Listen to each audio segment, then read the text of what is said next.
समय था लगभग 260 ईसा पूर्व का।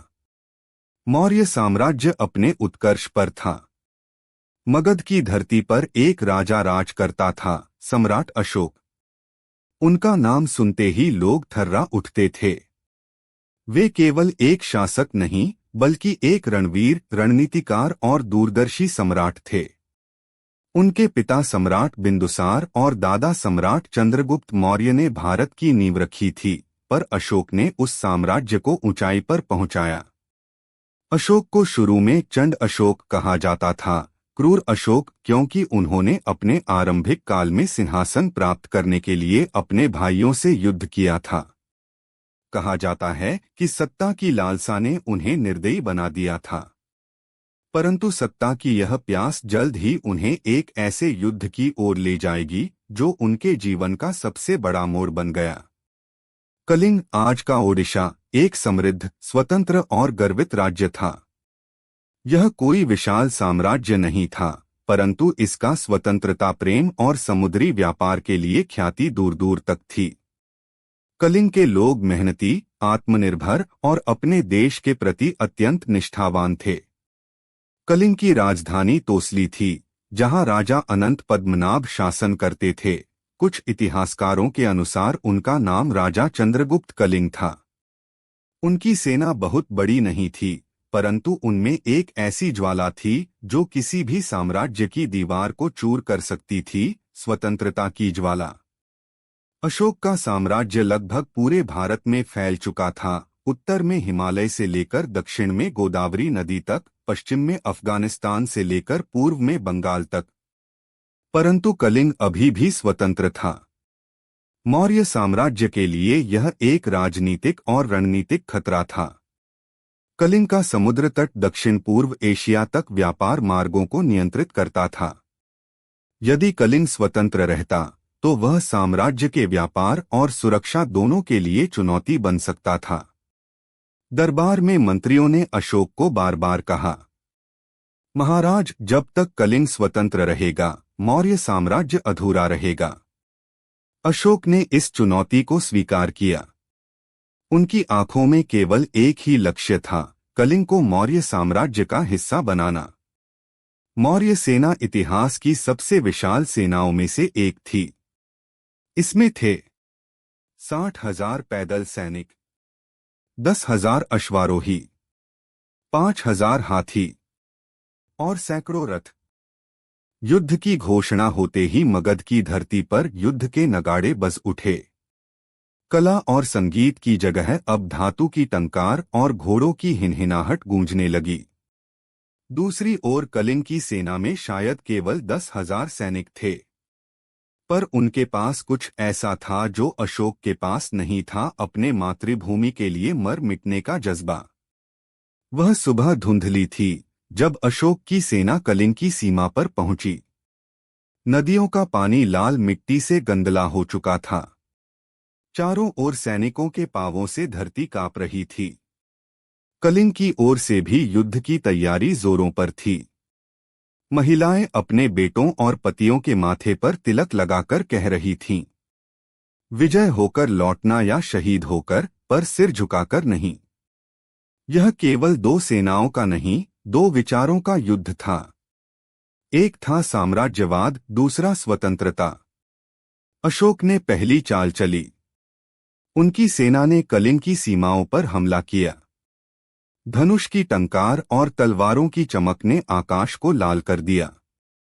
हाथियों के पैरों के नीचे भूमि हिल रही थी। कलिंग के सैनिक वीरता से लड़े। उन्होंने अपने सीमित संसाधनों के बावजूद मौर्य सेना को रोक लिया। पहले दिन ही हजारों सैनिक मारे गए, दोनों ओर से। अशोक ने अपने सेनापतियों से कहा, कलिंग को झुकना ही होगा। यह मौर्य साम्राज्य की प्रतिष्ठा का प्रश्न है।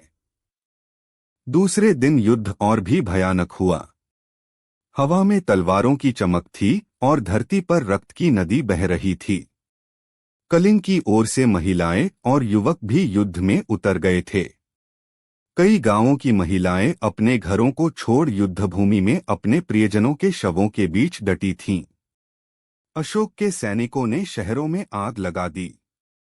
घरों, मंदिरों और बाजारों से धुआं उठने लगा। हर दिशा से केवल चीखें सुनाई दे रही थीं।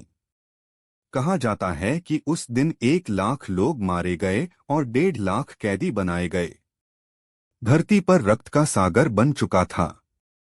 तीसरे दिन कलिंग की सेना टूट चुकी थी। राजा कलिंग युद्धभूमि में वीरगति को प्राप्त हो चुके थे। शहर जल चुके थे और अंततः अशोक ने घोषणा की, कलिंग अब मौर्य साम्राज्य का हिस्सा है। परंतु जब अशोक ने युद्धभूमि देखी तो उनके पैरों तले की जमीन खिसक गई। जहां वे विजय देखने आए थे वहां केवल मृतदेहें, रोते बच्चे और विलाप करती स्त्रियां थीं। पक्षियों तक ने उस दिन मौन धारण कर लिया था। अशोक युद्धभूमि पर अकेले खड़े थे। उनकी तलवार पर सूख चुका रक्त चमक रहा था।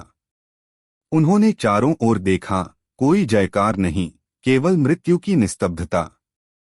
एक घायल वृद्ध महिला उनके पास आई और बोली, राजन, तुमने हमें जीता नहीं, तुमने हमें मिटा दिया। यह वाक्य अशोक के हृदय में तीर की तरह लगा। उनके मन में एक आवाज गूंजी, क्या यही तुम्हारी विजय है? वह वहीं भूमि पर गिर पड़े और रो पड़े। इतिहास बताता है कि सम्राट अशोक ने युद्धभूमि पर ही प्रतिज्ञा की, अब मैं कभी किसी पर युद्ध नहीं करूंगा।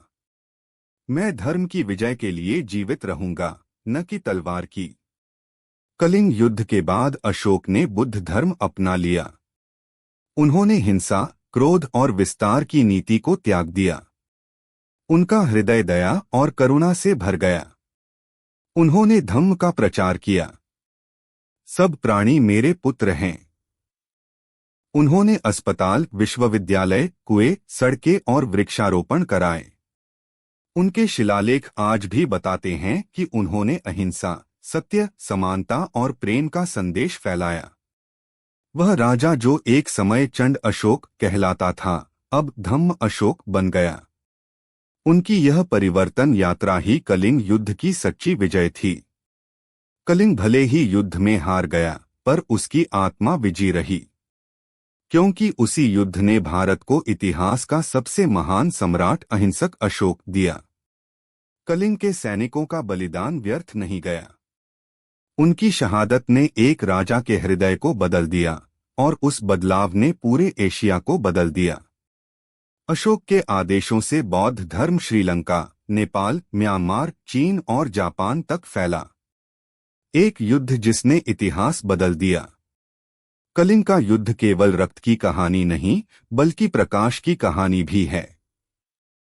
यह बताता है कि कभी कभी सबसे बड़ी जीत तलवार से नहीं, आत्मा की जागृति से होती है। अशोक ने अपने जीवन के शेष वर्ष प्रजा की सेवा और शांति के प्रसार में बिताए। उनकी मुहर, सिंह स्तंभ, आज भी भारत के राष्ट्रीय प्रतीक के रूप में अमर है। कलिंग का युद्ध एक राजा की हार नहीं, मानवता की जीत थी। इस कथा से हमें यही शिक्षा मिलती है, शक्ति का अर्थ विनाश नहीं, निर्माण है। सच्ची विजय दूसरों को हराने में नहीं, खुद को जीतने में है।